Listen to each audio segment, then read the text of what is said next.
పశ్చిమ బెంగాల్లో 2021లో జరిగినటువంటి అసెంబ్లీలోనే బీజేపీ గెలవడానికి తీవ్ర ప్రయత్నాలు చేసింది. అయితే అప్పుడు కుదరలేదు.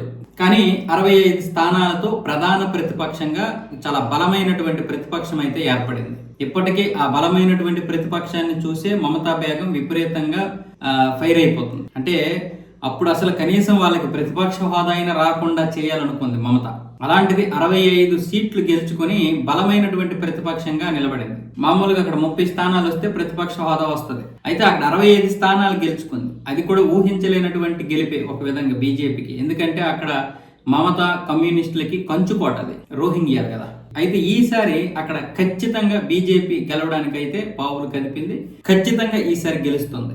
1 హిందువుల్లో మార్పు వచ్చింది, 2 ఎస్ఐఆర్ నిర్వహిస్తున్నారు, 3 మమతా బేగం పాలన మీద కూడా వ్యతిరేకత వచ్చింది. ఆవిడ పాలన గత 5 సంవత్సరాలుగా మనం చూస్తున్నాం. మొత్తం రోహింగ్యాలతో నింపేస్తుంది.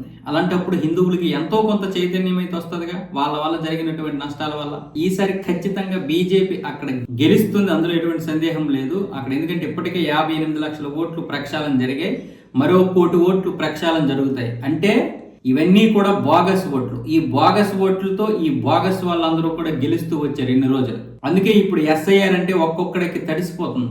మమతా బేగం ఇప్పుడు ఎస్ఐఆర్ నిర్వహిస్తున్నారు కాబట్టి ఖచ్చితంగా నా ఓటమి ఉంటుంది అని భయపడుతుంది. బీహార్ ఎన్నికల ఫలితాలు కూడా వీళ్ళందరికీ కూడా ఒక విధంగా వణుకు పుట్టేసింది ఈ ఎన్నికల వల్ల.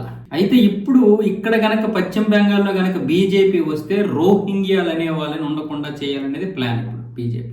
ఇక్కడ ఉన్నటువంటి రోహింగ్యాలని ఎవరైతే అక్రమంగా ఉంటున్నారో వాళ్ళందరినీ పంపించే ఏర్పాట్లు చేస్తుంది. ఖచ్చితంగా అది చెయ్యాలి కూడా.